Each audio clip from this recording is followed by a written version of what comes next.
अब आ जाते हैं स्टीरियोकेमिस्ट्री, जो आज का मेन टॉपिक है हमारा, उस पे आ जाए। तो जो प्रीवियस एग्जांपल थी उसमें तो सिंपल आपके पास एथाइलिन था, जिसमें हम कोई स्टीरियोकेमिस्ट्री की बात नहीं कर सकते। बट अगर आपके पास कोई सब्स्टिट्यूटेड अल्कीन हो, so then this electrophilic addition to alkenes can produce stereoisomers. तो अगर आपके पास सब्स्टिट्यूटेड अल्कीन हो तो स्टीरियोआइसोमर्स बनने के चांसेस हैं।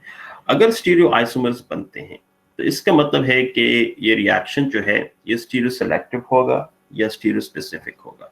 So it is actually stereo specific. Stereo specific और स्टीरियो सेलेक्टिव में फर्क आप लोग जानते होंगे। स्टीरियो सेलेक्टिव में ये होता है कि आपके पास एक से ज्यादा स्टीरियोआइसोमर्स बनने के चांसेस होते हैं, मतलब दो स्टीरियोआइसोमर्स बनने के चांसेस होते हैं और दोनों ही बनते हैं, लेकिन एक ज्यादा बनता है और एक कम बनता है। आप यूं कह सकते हैं कि वन प्रोडक्ट और one stereoisomer is favoured more than the other. ठीक है, ये बात होती है। स्टीरियो स्पेसिफिक में क्या होता है कि एक ही प्रोडक्ट बनता है, एक ही स्टीरियोआइसोमर बनता है, दूसरा नहीं बन सकता। और ये क्यों होता है? जो स्टीरियो स्पेसिफिक रिएक्शन होता है, it usually depends upon the starting material, the reactant.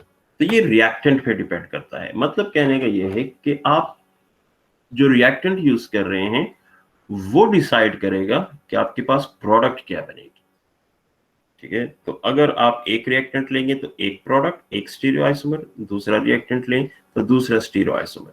तो स्टीरियो स्पेसिफिक रिएक्शंस में एक ही प्रोडक्ट बनेगी क्योंकि स्पेसिफिक है, और वो कौन डिसाइड करेगा? आपका स्टार्टिंग मटेरियल। अब दो जो स्टार्टिंग मटेरियल्स है उनमें फर्क क्या होगा? उनमें भी जस्ट स्टीरियो केमिस्ट्री का ही फर्क होगा। ये नहीं कि आप बिल्कुल डिफरेंट प्रोडक्ट्स ले लें, वो दोनों भी आपस में स्टीरियो आइसोमर्स होंगे तो एंड में आपको दोनों में से कोई एक स्टीरियो आइसोमर मिलेगा। अगर बिल्कुल मॉलिक्यूल्स के ग्रुप से डिफरेंट हो फिर तो प्रोडक्ट ही डिफरेंट बनेगी।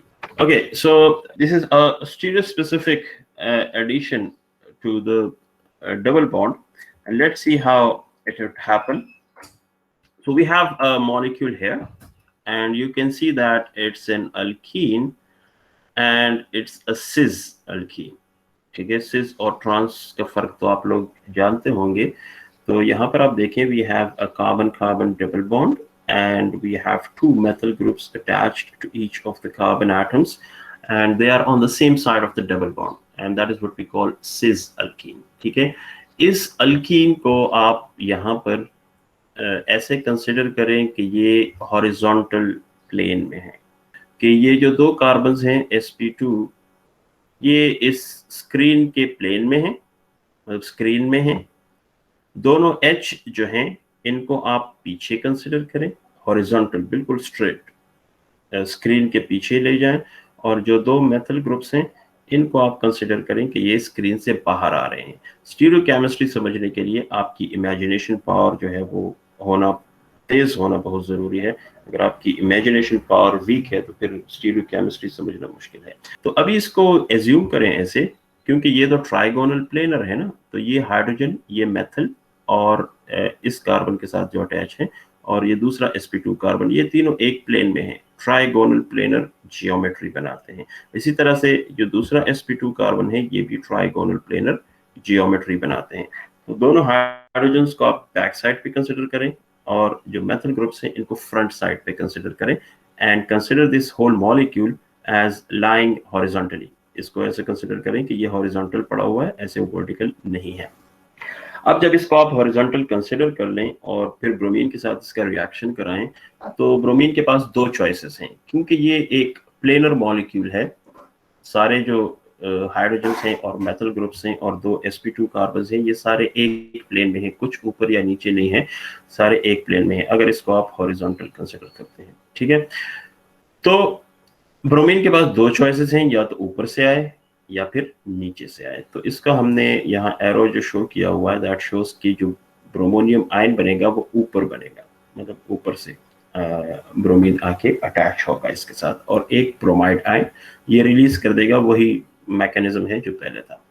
अब जब ब्रोमोनियम आयन बनता है तो मैंने आपको पहले भी कहा था, ये जो sp2 कार्बन है they are converted into sp3 carbons, and you can see this here.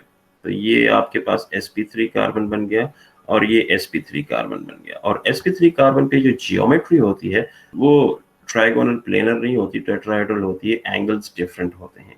तो उन एंगल्स को लाने के लिए ये H और ये CH3 लेफ्ट वाले ये थोड़े से नीचे की तरफ पुश हो जाते हैं, आप देख सकते हैं यहाँ पर।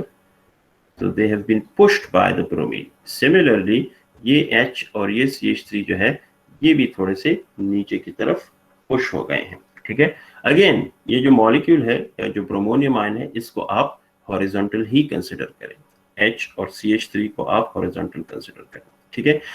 तो Br+ कहां पर होगा? ऊपर होगा, स्क्रीन में होगा और ऊपर होगा, ठीक है। अब आप देखें तो H और CH3 को मैंने डिफरेंट बॉन्ड्स के साथ शो किया हुआ है, डिफरेंट टाइप्स ऑफ लिंकेज। एक जो है बोल्ड वेज से शो किया हुआ है इस मेथल ग्रुप को, और ये जो H है अगर ये आपको नजर आ रहा है तो इसको डॉटेड लाइन के साथ शो किया गया है। तो ये भी शायद आपको पता हो, जब हम 3D में मॉलिक्यूल्स को ड्रॉ करते हैं तो जो चीज सॉलिड लाइन के साथ हो, जैसे ये है ब्रोमोनियम आयन का और CC बॉन्ड है सॉलिड लाइन के साथ है, तो ये इसका मतलब होता है इन प्लेन। जैसे मैंने पहले ही कहा था कि दोनों कार्बन इस स्क्रीन के प्लेन में हैं, तो ये दोनों बोल्ड लाइन के साथ शो हुए हैं। और Br+ ये भी मैंने अभी आपको कहा कि ऊपर है और स्क्रीन में है, लेकिन ऊपर नीचे कौन सी चीजें हैं या फ्रंट और बैक पे कौन सी चीजें हैं? H और CH3। तो H मैंने आपको कहा था कि ये बैक पे है, इसको आप बैक पे कंसिडर करें अगर ये हॉरिजॉन्टल है तो जो बैक पे चीजें होती हैं या स्क्रीन के पीछे चीजें होती हैं उनको हम डॉटेड लाइन से शो करते हैं। तो दोनों H को हमने डॉटेड लाइन से शो किया हुआ है और जो CH3 है इसको बोल्ड वेज के साथ शो किया हुआ है। अब जब ब्रोमाइड आयन आके अटैक करेगा तो ब्रोमाइड आयन के लिए ये दोनों कार्बन जो हैं अटैक के लिए सेम है, क्योंकि दोनों पे ग्रुप्स भी सेम हैं। तो ब्रोमोनियम आयन बिल्कुल आप कह सकते हैं कि सिमेट्रिकल है, तो ये दोनों में से किसी कार्बन पे भी अटैक कर सकता है, ठीक है। लेकिन अटैक होगा किस साइड से? जिस भी कार्बन पे अटैक करें, लेकिन अटैक होगा इस ब्रोमीन के ऑपोजिट साइड से। तो ब्रोमीन हम पहले ही डिसाइड कर चुके हैं, हमें नजर भी आ रहा है कि ये इस कार्बन कार्बन बॉन्ड के ऊपर है, ठीक है। तो ब्रोमाइड आयन का अटैक कहां से होगा? नीचे से होगा, ठीक है, इसके ऑपोजिट साइड से होगा, जैसे हम मैकेनिज्म में पहले देख चुके हैं। तो ब्रोमाइड आयन नीचे से इस कार्बन पे जब अटैक करेगा, इस ब्रोमीन बॉन्ड को तोड़ेगा, कार्बन ब्रोमीन बॉन्ड को। तो ये ब्रोमीन किस तरफ जाएगा? क्योंकि बॉन्ड्स की ग्रुप्स की रीऑर्गेनाइजेशन हो रही है, रीअलाइनमेंट हो रही है, तो ये जो ब्रोमीन है ये ऊपर की तरफ पुश होगा। यहाँ पर देखिए आप, ये आपको नजर आ रहा है, और ये ब्रोमीन जो है ये नीचे आ जाएगा। तो ब्रोमीन जब नीचे आएगा आप देख सकते हैं कि ये जो H और CH3 है ये थोड़े से नीचे की तरफ टिल्टेड है, और ब्रोमाइड आयन भी यहाँ से आ रहा है। तो फिर तो टेट्राहेड्रल ज्योमेट्री नहीं बनेगी अगर इस तरह से सिचुएशन हो। तो ये क्या करेगा? ये ब्रोमाइड आयन ये इस H और CH3 को ऊपर की तरफ पुश कर देगा। अब आप देखें तो दोनों साइड पे टेट्राहेड्रल जियोमेट्री बन रही है। अब ये जो टेट्राहेड्रल जियोमेट्री है इसमें ग्रुप्स की ओरिएंटेशन किस तरह से है, इसको समझें जरा। इस एक को समझ लें तो दूसरा आपके लिए आसान होगा। इसमें आप देखें ये कार्बन कार्बन बॉन्ड जो है it's drawn with a solid line, that means के दोनों कार्बन्स जो हैं वो इस प्लेन में है।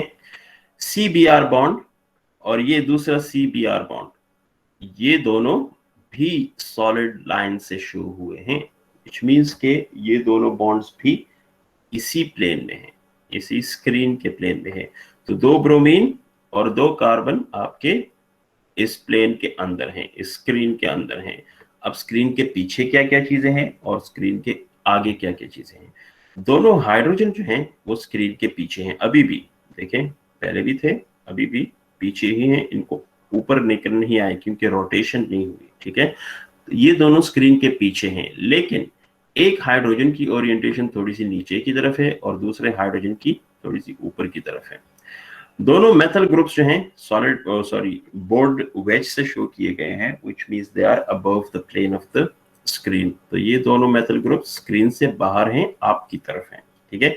लेकिन अगेन एक मेथल ग्रुप थोड़ा सा नीचे की तरफ है लेफ्ट वाला, और राइट वाला देखें तो थोड़ा सा ऊपर की तरफ है। वो इसलिए ये दोनों नीचे हैं क्योंकि इसका ब्रोमीन ऊपर है। और ये दोनों ऊपर इसलिए हैं क्योंकि इसका ब्रोमीन नीचे है, तो ये पुश करते हैं एक दूसरे को, रीओरिएंट करते हैं एक दूसरे को। तो ये जो कार्बन कार्बन सिंगल बॉन्ड है, इसके इर्द गिर्द रोटेशन जो है ये बहुत आसान होती है। तो अगर हम इस कार्बन कार्बन बॉन्ड को रोटेट करें क्लॉकवाइज या एंटी क्लॉकवाइज, जैसे भी आप करते हैं, ठीक है, लेकिन हम इसको रोटेट इस तरह से करें, दोनों कार्बन्स को आप बेशक करें या एक को करना चाहें, इट डिपेंड्स कि आपकी रिक्वायरमेंट क्या है और आप क्यों रोटेट करना चाहते हैं। वैसे ये कार्बन कार्बन बॉन्ड के गिर्द रोटेशन बहुत आसानी से होती है, रूम टेम्परेचर पे बहुत फास्ट होती है, 1 सेकंड में 1 मिलियन टाइम्स ये रोटेट होता है ऑन एन एवरेज, तो ये बहुत फास्ट होती है। लेकिन हम चूंकि इसको जस्ट समझ रहे हैं ओरिएंटेशन देखने के लिए कि क्या हो रहा है इस रिएक्शन में, तो हम इसको थोड़ा सा रोटेट करते हैं क्लॉकवाइज या एंटी क्लॉकवाइज, और हम इसको ऐसे रोटेट करते हैं कि जितने भी कार्बन एटम्स हैं वो इस स्क्रीन के प्लेन में आ जाए, मतलब एक प्लेन में आ जाए, ठीक है। अभी तो आप देख रहे हैं कि दोनों कार्बन्स प्लेन में हैं, और दो कार्बन्स के अलावा कौन से कार्बन्स हैं, मेथल ग्रुप के कार्बन्स हैं, और मेथल ग्रुप्स आप देख रहे हैं कि वो प्लेन में नहीं है, वो तो फ्रंट पे है ना, फ्रंट पे ओरिएंटेड है, ठीक है। तो हम चाहते हैं कि ये सारे चारों कार्बन्स जो हैं ये एक प्लेन में आ जाएं और स्क्रीन में आ जाएं। तो दो कार्बन्स तो स्क्रीन में हैं, इन दो मेथल्स को आप स्क्रीन में कैसे लेकर आएंगे? स्क्रीन में लाने के लिए राइट वाला पहले देख लें, राइट वाला ये वाला, ठीक है, इसको स्क्रीन में कैसे लाएंगे? देखिए ये फ्रंट पे है, तो इसको आप थोड़ा सा ऐसे राइट की तरफ घुमाएंगे, ठीक है, पीछे की तरफ लेके जाएंगे, तो ये बिल्कुल स्ट्रेट प्लेन में आ जाएगा। ऊपर है ना, तो इसको थोड़ा सा पीछे ले जाएं तो ये स्क्रीन में आ जाएगा, देखें इस तरह से हो जाएगा। लेकिन ये करते हुए आपने क्या किया, जब इसको आप घुमाएंगे और थोड़ा सा पीछे की तरफ लेके जाएंगे, तो ये जो Br बॉन्ड है, CBr बॉन्ड, ये अभी प्लेन में है। तो जब घुमाएंगे तो सारे ग्रुप्स घूमेंगे ना, मेथल भी जाएगा, H भी घूमेगा और Br भी घूमेगा। Br यहाँ पर प्लेन में है, तो जब इसको थोड़ा सा आप राइट की तरफ घुमाएंगे तो ये क्या हो जाएगा, ये फ्रंट की तरफ आ जाएगा, ठीक है। तो अभी आप देख सकते हैं कि ये Br थोड़ा सा फ्रंट की तरफ है। So we have this CBr bond now slightly projecting upwards. Upwards का मतलब है कि above the plane, स्क्रीन के बाहर आपकी तरफ, ये आपकी तरफ प्रोजेक्ट हुआ है, ठीक है। और जो CC बॉन्ड है वो अब प्लेन का हिस्सा हो गया है। इसको थोड़ा सा मैंने टिल्ट कर दिया है just to make it little look good, लेकिन आप इसको ऐसे स्ट्रेट भी ड्रॉ कर सकते हैं। जैसे ये CC बॉन्ड हुआ, ये आपका CH3 हुआ, और ये आपका Br हुआ, ठीक है। इसको ऐसे भी ड्रॉ कर सकते हैं। अब आ जाएं लेफ्ट वाले कार्बन पे। लेफ्ट वाले कार्बन पे आएंगे तो यहाँ भी आप देख सकते हैं CBr बॉन्ड प्लेन में है और मेथल ग्रुप आगे है। इसको अगर आप थोड़ा सा क्लॉकवाइज रोटेट करें, ठीक है, तो ये जो आपका मेथल ग्रुप है इसको थोड़ा सा पीछे लेके जाना है, तो पीछे लेके जाएंगे और प्लेन में लेकर आएंगे। ये अभी फ्रंट पे है, तो इसको थोड़ा सा पीछे ले जाएं तो ये बिल्कुल इस स्क्रीन के प्लेन में आ जाएगा। लेकिन ऐसा करते हुए आप ब्रोमीन को कहाँ लेकर जा रहे हैं? जब इसको घुमाएंगे, इमेजिन करें क्लॉकवाइज तीनों ग्रुप्स घूमेंगे, मेथल भी, H भी, Br भी।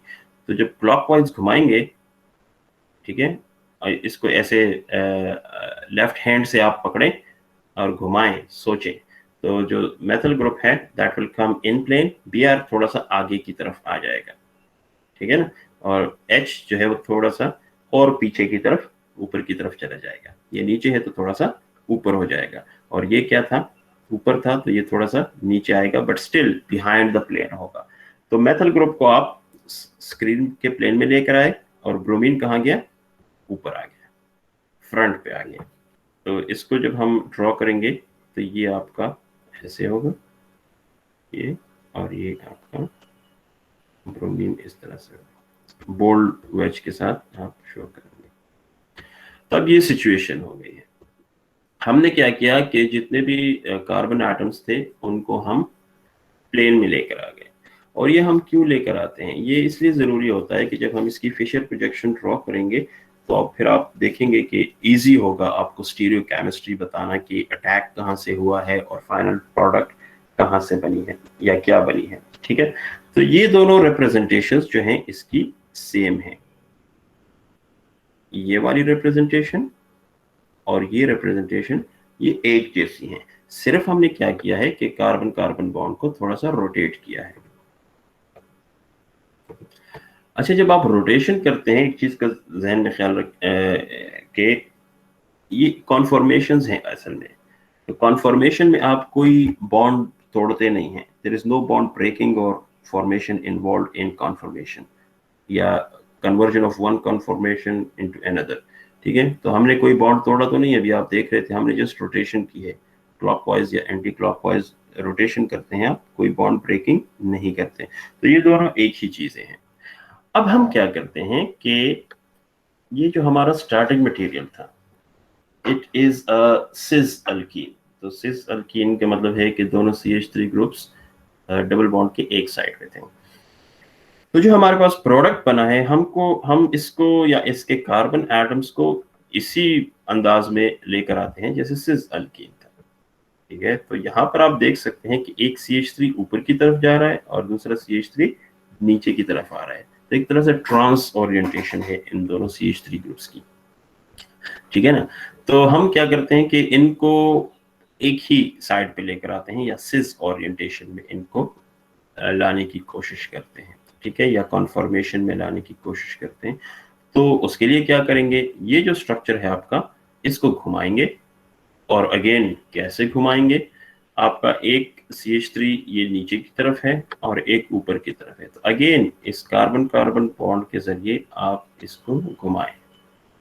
तो जो राइट वाला कार्बन है ये वाला, इसको पकड़े हाथ में और इसको घुमाना शुरू कर दें। और इसको आप कैसे घुमाएंगे, कितना घुमाएंगे, क्लॉकवाइज घुमाएं।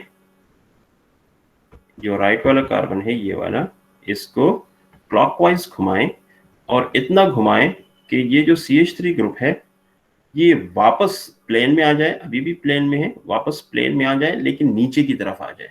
सोचें कितना घुमाएंगे, घुमाएं इसको, थोड़ा सा घुमाएंगे तो ये पीछे चला जाएगा मेथल ग्रुप, फिर मजीद थोड़ा सा घुमाएंगे तो ये प्लेन में आ जाएगा। तो देखिए हमने क्या किया कि इससे ये स्ट्रक्चर बना लिया। अब इसमें जो लेफ्ट वाला CH3 था ये तो ऑलरेडी नीचे था, Br ऊपर था, जो मैंने यहाँ आपको पहले ड्रॉ करके दिया था। और ये जो है CH3 ये पहले ऊपर था, ठीक है ऐसे, और Br जो था वो ऐसे था, बोल्ड था। ठीक है, इसको जब हमने घुमाया तो CH3 तो नीचे आ गया और अभी भी प्लेन में है, लेकिन Br कहाँ चला गया, वो पीछे चला गया है। इमेजिन करें, इसको घुमाएं और इसको पीछे लेके जाएं। ठीक है, CH3 को जब आप नीचे लेकर आएंगे, पूरा तकरीबन 60 डिग्री रोटेशन देंगे इसको, Br जो है वो ऊपर चला जाएगा और स्क्रीन के पीछे चला जाएगा। तो स्क्रीन के पीछे जो भी चीजें होती हैं वो हम कहते हैं उसको डॉटेड लाइन से शो करते हैं, या बिहाइंड द प्लेन जो चीजें होती हैं उनको डॉटेड लाइन से शो करते हैं। तो जो लेफ्ट वाला ब्रोमीन है ये तो अपनी जगह पर है, इसको तो हमने घुमाया ही नहीं है, सिर्फ राइट वाले को घुमाया है ताकि हम उसको CH3 ग्रुप्स को सिस ओरिएंटेशन में लेकर आ जाए। तो ब्रोमीन पीछे चला गया। अब आप देख सकते हैं कि हमारे कार्बन एटम्स चारों जिस तरह अल्कीन में थे उसी तरह से इस प्रोडक्ट में भी हैं।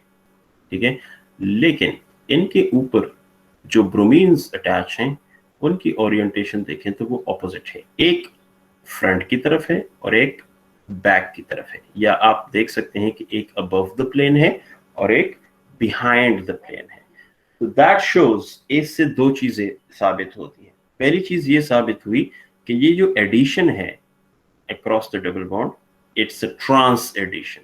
ट्रांस एडिशन का मतलब है कि एक ब्रोमीन एटम एक साइड से आ रहा है तो दूसरा दूसरी साइड से आ रहा है। ये आप यहां पर भी देख सकते हैं कि एक ब्रोमीन ऊपर से अटैच हुआ, ब्रोमोनियम आयन बनाया, तो दूसरा ब्रोमीन नीचे से अटैक कर रहा है, तो ट्रांस एडिशन है। ठीक है, या इसको हम एंटी एडिशन भी कहते हैं। एक सिन एडिशन होती है और दूसरी एंटी एडिशन, तो इस केस में हमेशा एंटी एडिशन ही होगी। ठीक है, तो एंटी एडिशन हुई है। और जो हमारे पास प्रोडक्ट बना है वो क्या है, is it an optically active molecule? Yes, it's an optically active molecule. तो हमारे पास सिस अल्कीन था और उससे हमारे पास ये प्रोडक्ट बनी है, ठीक है। और इसमें आप देख सकते हैं कि अगर कार्बन एटम्स एक प्लेन में हो तो ब्रोमीन ऑपोजिट साइड्स पे होंगे आपके पास। अब आ जाएं दूसरे स्टीरियोआइसोमर।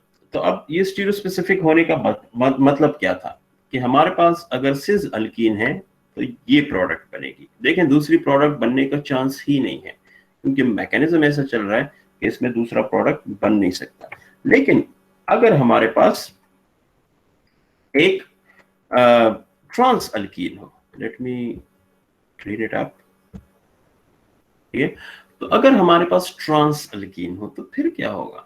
तो अगर हमारे पास ट्रांस अल्कीन हो, देखें डबल बॉन्ड है और एक CH3 नीचे है, एक CH3 ऊपर है। और अगेन इसको अगर आप हॉरिजॉन्टल प्लेन में कंसीडर करें तो ये जो ऊपर वाला CH3 है और H है, इन दोनों को आप कंसीडर करें कि ये स्क्रीन के पीछे हैं, और जो ये हैं इनको आप कंसीडर करें कि ये स्क्रीन से बाहर आ रहे हैं आपकी तरफ और हॉरिजॉन्टल प्लेन में है ये कार्बन कार्बन डबल बॉन्ड।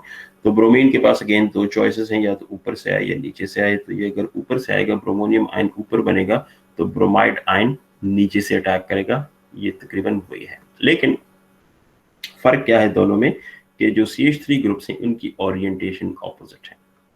ये नीचे है, ये ऊपर है। तो जब ये इस तरह से टेट्राहेड्रल ज्योमेट्री में कन्वर्ट होगा तो ये देखें CH3 ये फ्रंट पे आ गया और ये CH3 बैक पे है।